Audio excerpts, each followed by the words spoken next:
We would like to learn more about the instrumentations and how are they classified by the Food and Drug Administration.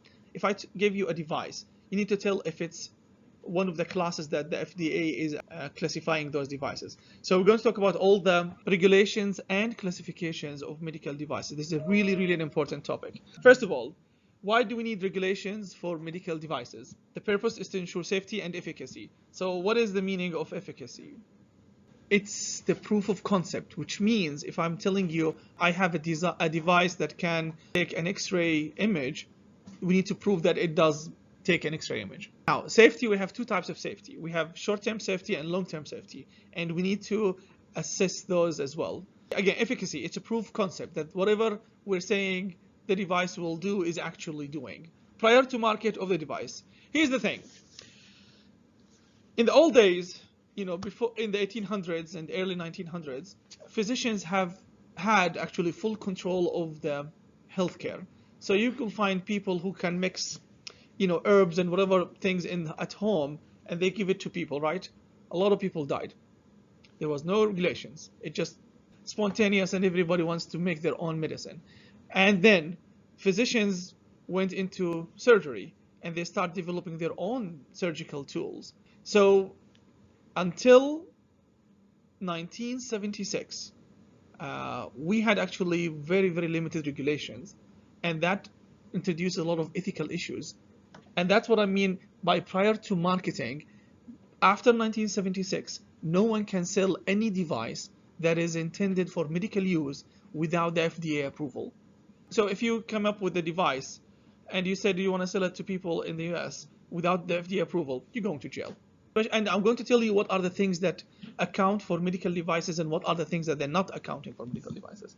Prior to 1930s, well, there was nothing at all. And then 1930s, we had the Federal Food, Drug, and Cosmetic Act because of all these problems. However, from 1930 to 76, nobody was talking about medical devices. Everybody was talking about drugs. And there was no classification for any medical device. For example, X-ray or ECG monitoring device, surgical tools, none of those were actually regulated. So 1930, the Federal Food, Drug, and Cosmetic Act was only for drugs. So 1976, the US government passed something called the Medical Device Amendments for that to include medical devices. And they introduced three classes, class 1, class 2, class 3 medical devices, and they did 7 categories. Now, I want you to keep this in mind. Class 1 medical device is not life-sustaining, not life-threatening. Can you give me an example? Not life-sustaining, not life-threatening if it fails. Something that intended for the diagnosis and treatment usage, but it's not life-sustaining, and it's not life-threatening if it fails. Now, this is class 1. Now, class 2 is not life-sustaining, but life-threatening if it fails. That's class 2. It's not life-sustaining, but it's life-threatening if it fails. Can you give me an example? Powered wheelchairs. They're not life-sustaining, but if that powered wheelchair actually went crazy in the street and a car hits you, so that's class 2. Now, what's class 3? Class 3 is life-sustaining and life-threatening if it fails. And remember, if it fails, that's a problem. So can you give me an example? A pacemaker is a life-sustaining and also it's life-threatening if it fails, right?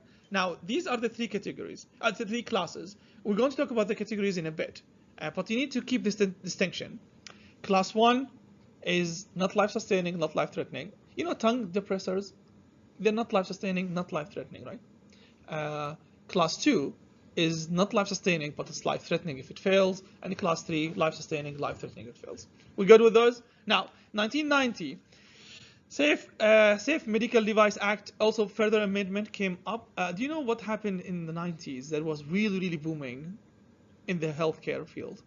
It was medical imaging. Radiation became actually really big. And can you name 3 modalities of medical imaging? An MRI, ultrasound, right? PET and SPECT. You remember the nuclear radiation, all of these. So in the 1990s, we had all these medical devices. They were popping from medical imaging. And then we had this safe medical device. Okay, we're good with those? Right, let's talk into a little bit of more definition about more specificity about what we are learning. So we have a medical definition for the medical device. If you check on Wikipedia, you'll have this definition. So a medical device, it's different than drugs, and we're going to learn the differences between the two. And it's a device, an instrument, apparatus, or an implementation, right? Machine, contrivance, implant, in vitro reagent. Do you know what's in vitro? So in vivo, something that is put inside the body, tested. In vitro, something on a petri dish. Like if you culturing cells on a petri dish and put it in the incubator, that's in vitro. So if you have an agent that is placed in an in vitro petri dish with human cells, that's a medical device actually, right? Or other similar related articles, including a component, part, or accessory. That's an important thing. Anything that interacts with the biological living system, even if it's just one component of a device, that's now a medical device. So for the IV, if you have an IV and you have a pump, the pump and everything is a medical device now, because you have one component that interacts with the human body. Make sense of how we look at this? Okay, now there are three criteria that we need to have to learn about in order to make or to categorize a device as a medical device. First, it needs to be recognized in the official national formulary. So this is the list of a lot of all the drugs and medical devices that exist till today. It's a huge list, and this is the link for that one. Your medical device, if it's listed as a medical device, it has to be in that list. 2, the intent of use is the diagnosis of disease or other conditions, or the cure, mitigation, treatment, or prevention of disease in man or other animals. Now, you might be designing devices for multiple purposes, but if one of these purposes is related to healthcare, that's a medical device immediately. So first thing, recognize in the list. 2, intent use is for medical or healthcare purposes. Now the third one is the most important one. Now, intended to affect the structure of any function of the body or man or other animals. Now here's the thing, and which does not achieve any of its primary intended purposes through chemical action. So if you have something that is creating a chemical reaction, that's not a medical device anymore. Anything that's now there's another part for this. And on the body or man, and which is not dependent upon being metabolized in the body. So let me give you an example. So let's say I told you someone has burns in the skin, and I'm creating a skin graft that is made of three things: polymer, a drug, and cells together. If I place those on the skin, is this a medical device or not? So I have the polymer, which is going to be to cover, and then I have a drug, let's say antibiotic, and then I have cells to grow. Is this a medical device? Are we metabolizing the polymers? Remember, any component of it, if it's with this criteria, that's a medical device. So that polymer is going to have chemical reaction, but it's not going to be metabolized. So our cells are not going to consume it. It's a byproduct, correct? So that's a medical device. That is a medical device. Now, if you have something that is dissolved, let's say, and it is metabolized by the body and the cells are using it. For example, let's say I have someone with arthritis, right? And we injected them with an osteoconductive material. Do you know what's osteoconductive? It means that it will allow bone to grow. Now, osteoconductive materials will be metabolized by the bone cells. So we're going to affect them to do something. So now that is a drug. So these are very important. So you have to make sure that it's in the list. 2, intended use is for healthcare. 3, it should not be doing any chemical reaction. If we have chemical reactions, the byproduct should not be metabolized. And we took a long time to get into this definition of medical devices. Let me tell you something. We talked about insulin pumps. You know, people use insulin, right? There is something called ultra-lente insulin. So insulin, you can have one insulin, molecule. But if you have ultra lente, we have zinc molecules that hold 4 insulin molecules on top of it, which means it goes to do the release, more slow release of the insulin for a longer period of time. That's why we call it ultra lente. Now, is the zinc a medical device or not in this? It is supplementing insulin for a longer period of time, but we're not using the zinc in metabolism in the human body to affect cells. So we are not intentionally wanting zinc to do something for the cells. So that's become a medical device. And you need to know this because when people hire you, especially, for example, let's say you worked for Johnson & Johnson, they do a lot of biologicals. You need to understand what is the difference between a medical device and a drug. It's very important. Go to the Food and Drug Administration website. So how the FDA is defining a medical device. So medical devices range from simple tongue depressors and Band-Aid to complex programmable pacemakers with microchip technology. When we say microchip, it's the Arduino, the microcontroller, that something is going to be controlling it. And laser surgical devices. In addition, medical devices include in vitro diagnostic products. Remember, keep this in mind, in vivo inside the body, in vitro outside the body. You know the COVID kit that we do with testing? That's actually a medical device. And that's why engineers are needed now way more than before. Everything we do now is actually characterized as a medical device, not a drug. We have drugs in it as chemical agents, but it's a medical device as a whole. Okay, so equipment, reagent, test kits, which may include monoclonal antibody. Do you know what's a monoclonal antibody? So we can get the B cells, the immune cells. We can get one of these cells and we do passages. We make them more of them, and then any antibiotic that comes from one cell, that's a monoclonal. So we can say that we track this to only one cell, that we track this antibody from one cell, and that's called. So all the antibodies came from one cell and its lineage. That's important. Okay, certain electronics, now radiation emitting products, X-ray, CT scan, all these things, with medical application and claim meet the definition of medical devices. Example include the diagnostic ultrasound, X-ray, and medical laser. If a product is labeled, now here's the thing, if you have a product that you put a label on it, promote it, or use in a manner that meets the following criteria in the section, which is the act that has been passed before, the Federal Food, Drug, and Cosmetic Act, it will be regulated by the Food and Drug Administration. If you don't have the approvals, that's illegal.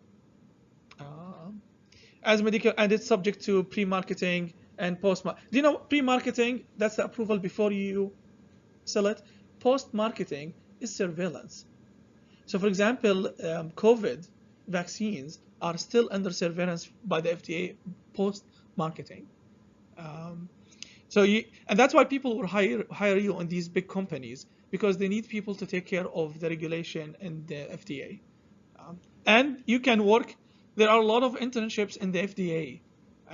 Also, the FDA and the National Institute of Health support you to do a master's and PhD degrees, because they need people to do something like that.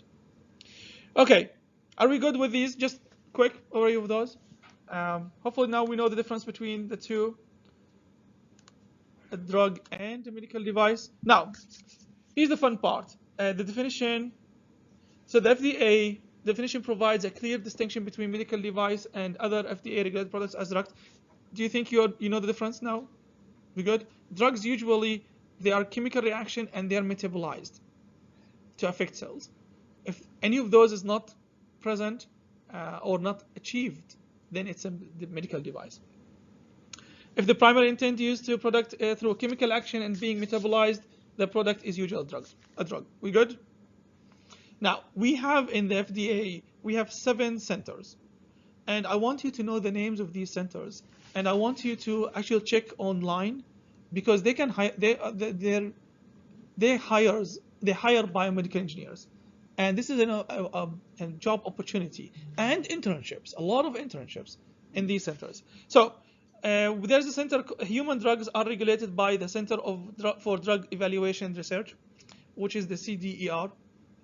You need to know that all the drugs that we are consuming goes through this center. Then we have the biological products, which include blood products, blood banking equipment, regulated by the Center for Biological Evaluation and Research. Now, do you think you can work there? Have you heard of, you know, stem cells, right? Do you know of something called umbilical cord stem cells? So when a lady gives birth to a baby, right, she can ask the hospital to freeze their umbilical cord stem cells. And those stem cells can stay in deep freezing for 40 years.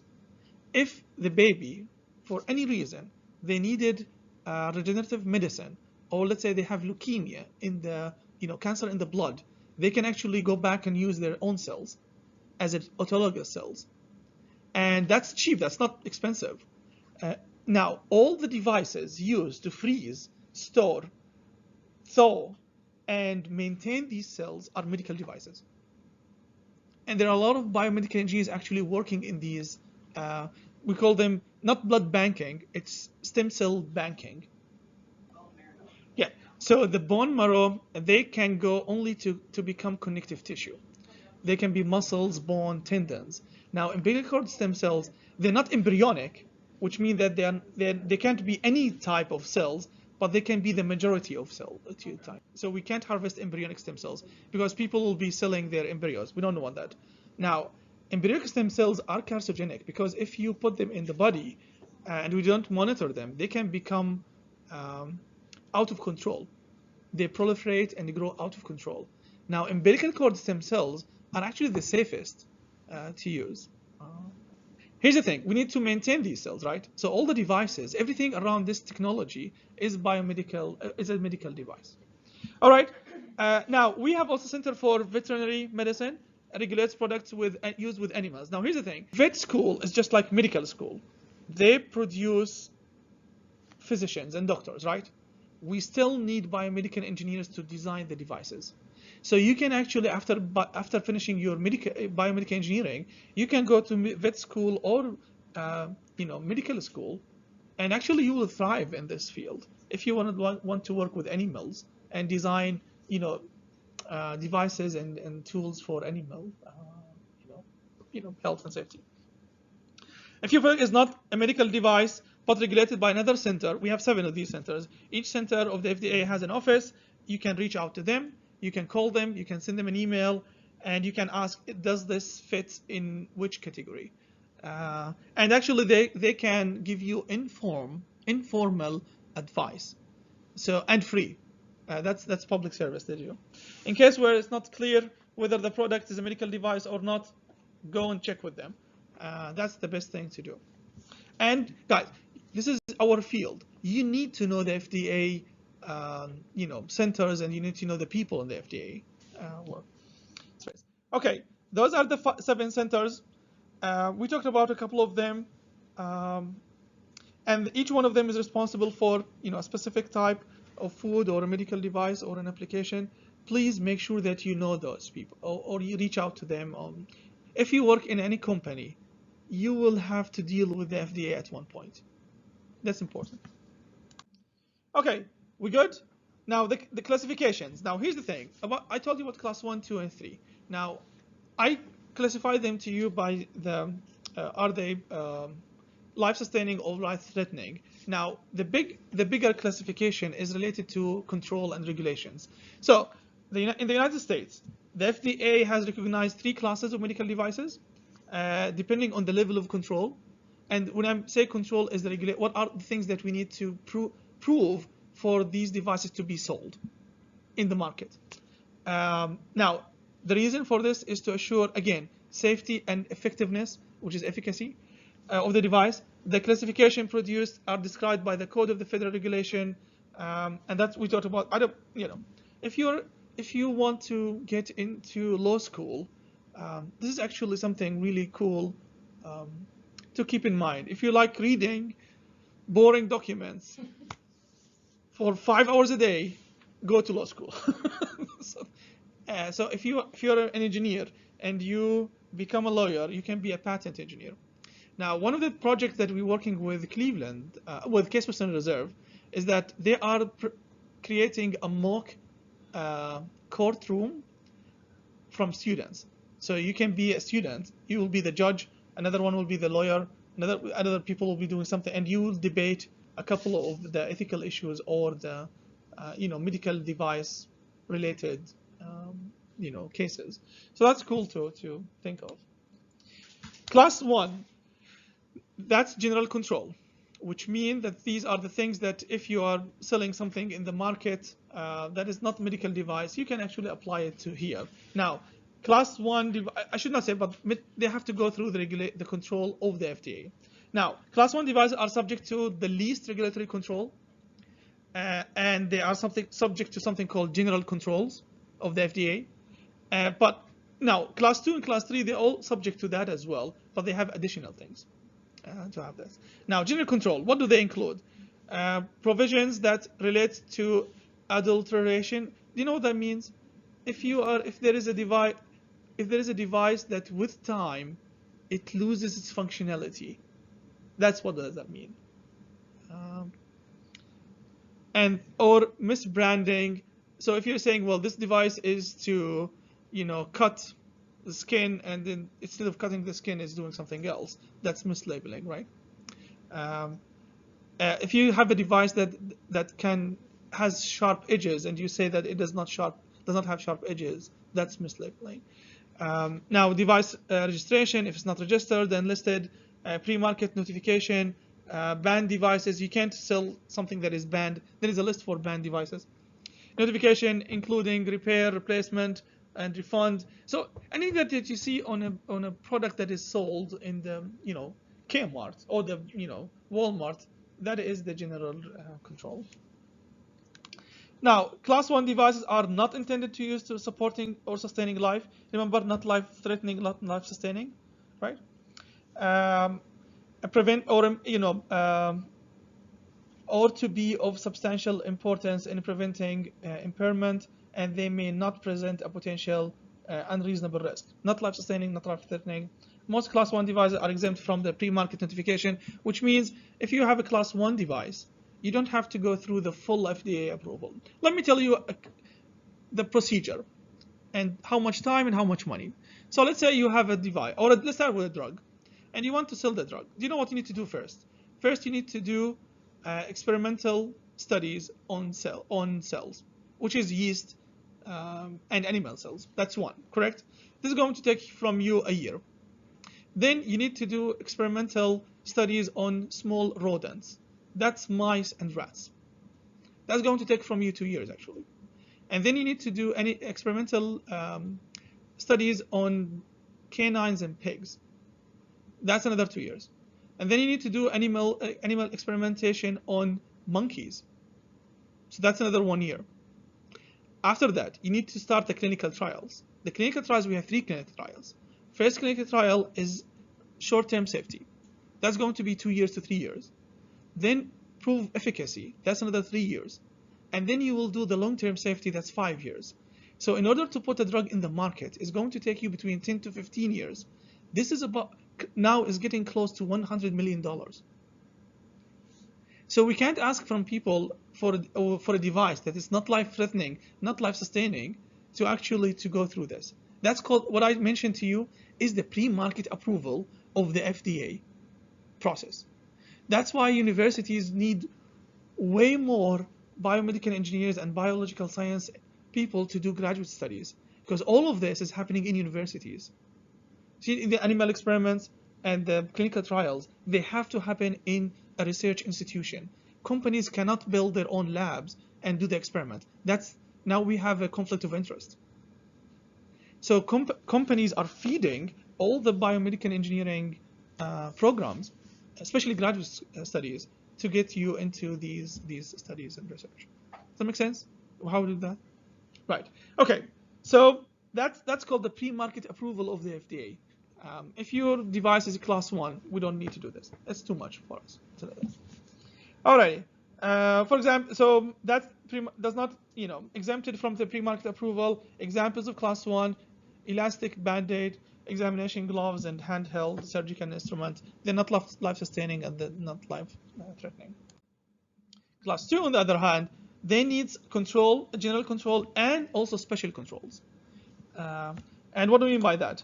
Class 2 devices are those for which general control alone are insufficient to assure safety and effectiveness, and existing methods are available to provide such assurance. Now, once we get into Class 2, you need to provide data and research.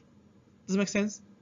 That's why we need to have you working in the, and that's why I keep telling people, biomedical engineering is a research-based discipline. We expect from you to do research and experimentation. Cool. In addition to complying with the general control, Class 2 devices are also subject to special controls. Some of them are exempted, but not all of them. Special controls, labeling requirements, mandatory performance standards. You need to follow standards and you need to provide documentation that took place. And then we need to have post-market surveillance. So you can't just sell the device. You need to have a way to collect feedback from users and continuously monitor. Does that make sense? Held at higher level of assurance than Class 1 and are designed to perform as indicated without causing injury. So not life-sustaining, but they can be life-threatening if they fail, right? Examples, powered wheelchair, infusion pumps, and surgical drapes. If they fail, they can be life-threatening. So if you have in the surgery room, you put things on the subject and you cut, and then you do just the blue drapes. Okay. Now these, if they are infected and they're open wound, that they, if they are not autoclaved, you are now in big trouble. The same thing, the thing that the physician are wearing actually in the surgery room, that's also surgical drapes. Yeah, if you are in the surgery room, everything there actually, if it's not related to, if it's not Class 3, it's Class 2. Okay, now for Class 3, that's the the most complicated one. So is one of that insufficient information exists. For example, the COVID vaccine, we didn't have anything about it before, so we don't have information prior to presenting this or introducing it to the market. So we don't, insufficient information exists to assure safety and effectiveness. So they have to go through the FDA approval. Didn't they give out the vaccine without FDA? They get exemptions, or they speed it up because of the pandemic, but they were still going through this. And the exemption is to use it, but they have later on to continue the process of the FDA, the pre-market. So it was emergency approval. It's not full approval. We can't do this with the general or special controls. We need to have rigorous controls. The one, the one that I mentioned to you, from cells up to humans, 3 clinical trials. That is the full pre-market approval. And in each stage, we need engineers to do that.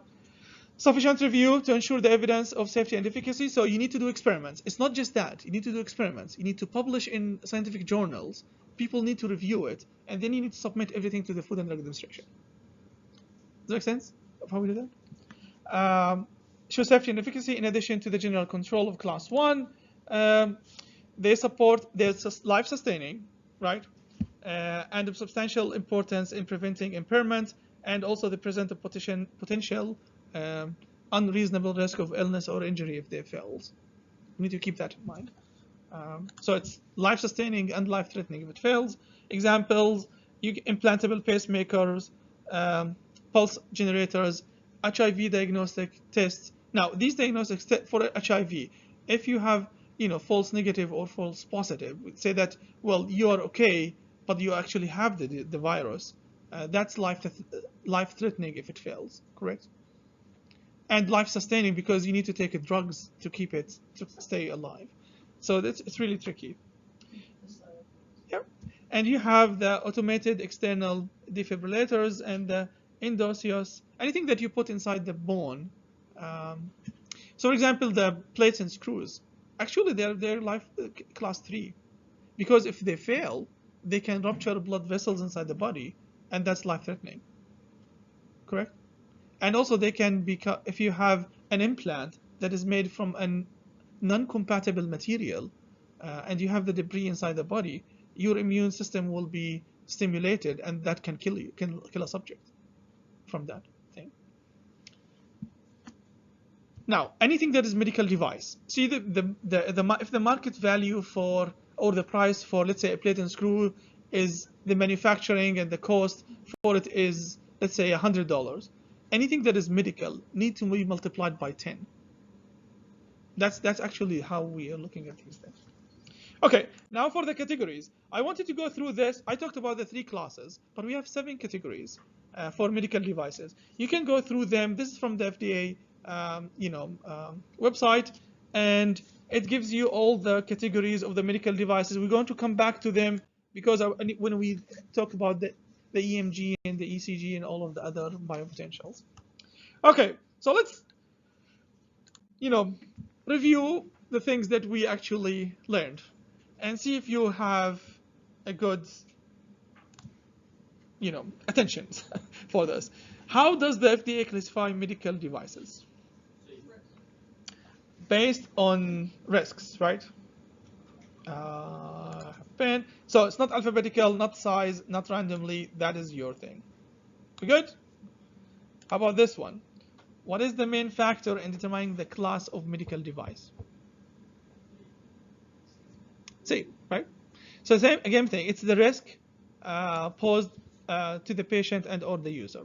Remember, we need to make sure that it's safe and effective, right? All the other things are irrelevant. What are the 3 regulatory classes of medical devices? So I'm talking about classes, not categories. We need to the difference between the two. So, C as well, right? We have a lot of C's. It's in the middle, right? Yeah. Okay, so what about which class of medical device present the highest risk? C. That's intentional, actually. It's confusing them with those. Anyhow, okay, how about this one? What controls apply to all medical devices? B. We agree? It's the general controls, all of them. And then you have special controls for 2, and then you have the full pre-market approval controls for 3. So that's B. It'll be funny if we have another B now. What is the purpose of pre-market approval? That's why we want to do the whole full testing of everything. So to assess and approve high-risk devices. Because to exempt devices, now that's not what we want. To ensure device comply with labeling, no. That's general, right? That's the first one. To do controlled device manufacturing processes, that does not apply for us. How about this one? How can you contact the Division of Industry and Consumer Education, that's in the FDA, for informal assistance?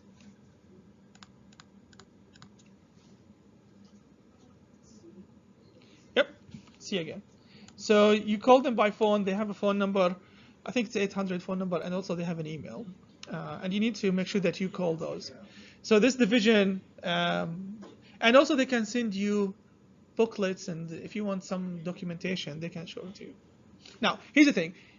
In any medical device company or any pharmaceutical company, the person who deals with the Food and Drug Administration is a biomedical engineer. And here's the thing, they're not going to call you biomedical engineer. Do you know what they call you? Quality control or quality assurance engineer. So when you search for jobs, you don't search for biomedical engineering. You search for quality control, medical devices, or quality assurance medical devices. Right? Cool. We go to it here. Yeah, so let's continue with, I'm going to be going quickly now because we covered most of these things. I want to go to the exemptions. Now, classification, filing, and now the classification, we're going to talk about those. Filing, guys, it's your responsibility. You are the one who's going to be working with the Food and Drug Administration. So you need to start working with them right now. And you are the one who is responsible to make sure that you are getting, for your company, all the clearance, certificates, and the approval documentation. We talked about 76, the Food and Drug Administration Medical Device Classification. It was introduced in the 76. Before that, the FDA has little authority over medical device. Actually, they didn't have any authority every physician in their clinic, they were building whatever they want. Now, 69 Department of Health, Education and Welfare appointed a committee to review the device literature because it went crazy. We had 10,000 injuries associated with the medical devices a year, and 731 deaths were reported. Now, these are the things that people reported.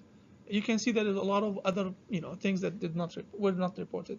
The majority occurred in artificial heart valves, cardiac pacemakers, and intrauterine contraceptive devices, because that's when the time in the 60s and 70s. That's where when people start using these more and more. After the 76, any medical device introduced after 76, they have to go to the full pre-market regulations, unless there's a caveat for this, unless found substantially equivalent to a device already marketed before 76. Now, what does that substantial equivalent means? First, same intended use. Two, same technology. That's substantial equivalence. That's how you demonstrate that. For example, if we have the knives, the metal knives. You can't say that they have a metal knife and then you developed a laser knife and you say that they're substantially equivalent. It's a different technology. And people try to do this. So you as an engineer, you need to be able to distinguish between these two. And that's why we learn about technology. People will come to you asking about technology. And you need to be able to answer those things for them. Right? So medical device amendments have to be safe, effective, and they have to be labeled properly. Now, the first FDA distinguished between drugs and devices was in 76, right? Prior to that, we have no distinctions. The FDA right to inspect all documentation and operations for medical device companies. If you work in a company, make sure that you keep the documentations. So, definition of medical device, you can go through this. That's I think it's a book written by King and Fries. And in page 3 or 4, you can go through this, but we cover that. Remember, it should be in the list. Should be intended for healthcare. And 3, it should not be chemical reaction or metabolized. Then you have a medical device. Good with that. And then we have so the FDA had evaluation system for devices. We have centers. The Center for Devices and Radiological Health is the one that we go back to all the time for medical devices. And we have something, Office of Combined Products. I remember we talked about the skin graft. That's a tool, but it has a lot of products in it. You need to keep that in mind. Class 1, we agree with this, not life-sustaining, not life-threatening. Now, there is something called the 510K submission. You need to submit that. Now, some Class 1 devices are exempted even from that. For example, tongue depressors. The stethoscope is not exempted. Why do you think the stethoscope is not exempted? It could be life-threatening. You can misdiagnose, actually, arrhythmia in the heart. And that's a big problem, right? Okay, Class 2, not life-sustaining, but life-threatening, must meet specific control and some, special performance standards, must prove substantial equivalence for 510K if you want. That's called predicated device. And bench testing, usually enough. You can collect data. You know what's bench testing? So in these benches, you use the oscilloscope and these, tools around you. That should be sufficient for them. Sometimes require clinical data if the FDA asks for it. So the classification is not just we say that this is classified Class 2. Sometimes the FDA will come back to you and say, well, this is too dangerous. We need more information. Even if it's Class 2. Class 3, life-sustaining, life-threatening if it fails, must meet specific control and all the pre-market approval, right? And also include clinical data. Process may take many years. And on average, right now, we are talking about 10 years, actually, to do this. And that's why we need more and more engineers to come into this. Okay, the 510K, we have traditional and special 510Ks. Pre-market approval, sometimes it's needed. Investigation. So we have the first thing, investigational device exemption, right? And we have something called humanitarian devices exemptions. So if you are designing a medical device to test it just for research, you don't have to go through the full FDA approval. Imagine me building something and have to go through 10 years for the FDA. That's impossible.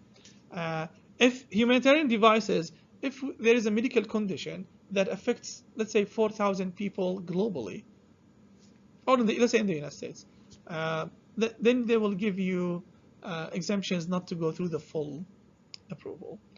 Pre-market approval, this is the full process. We can have investigational device exemptions, and we can have some humanitarian exemptions for these devices.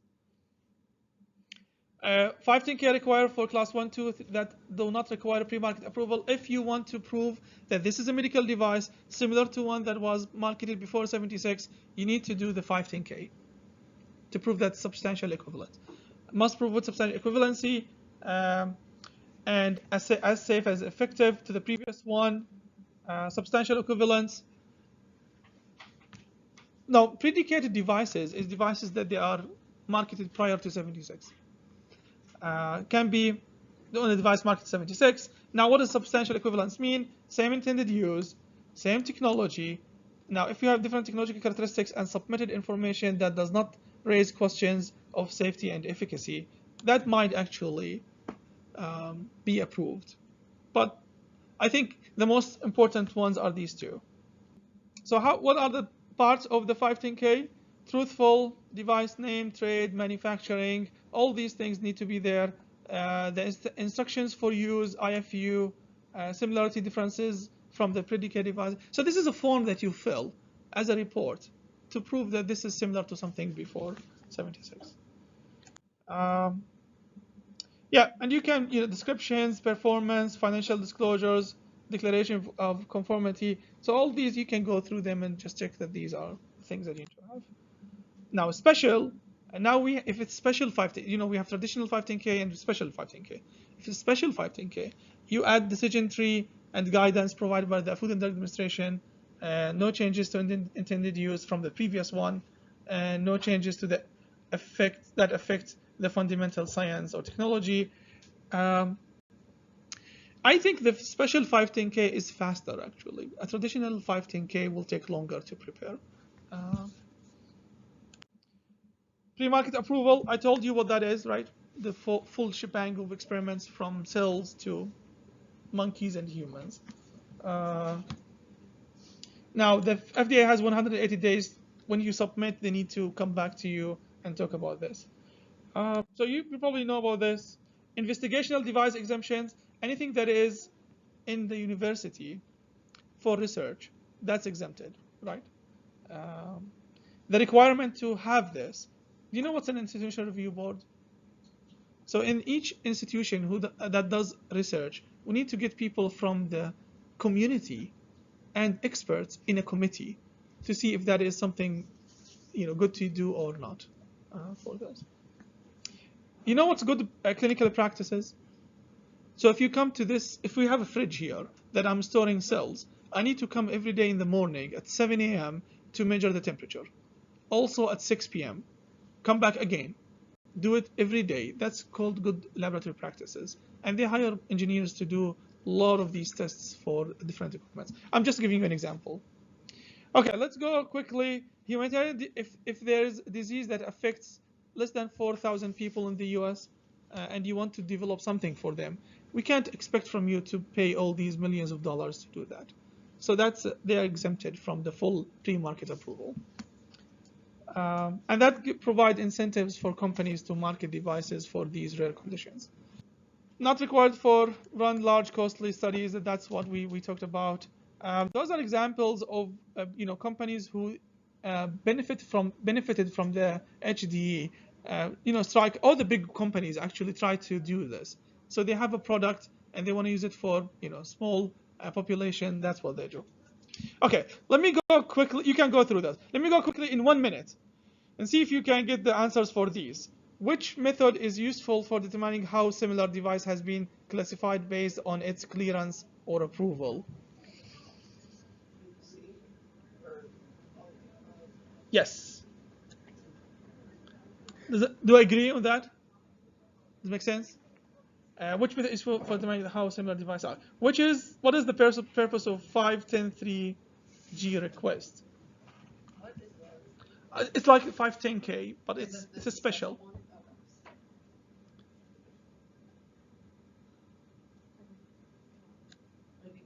Yep. Makes sense? We're good? What does the unclassified device means?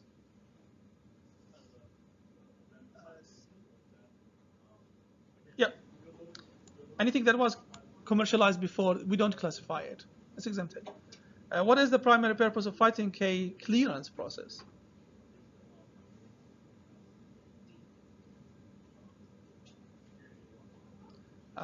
To clear devices that are substantially, right? It's substantial equivalence, right? Quickly, when was the FDA regulated categorized the class 1 and 2, 3? 76. What does the de novo? There is something called de novo 510K category. It addresses high-risk devices without a predicate. It allows marketing. It reviews devices with a detailed safety and efficacy process. It prevents devices from being marketed.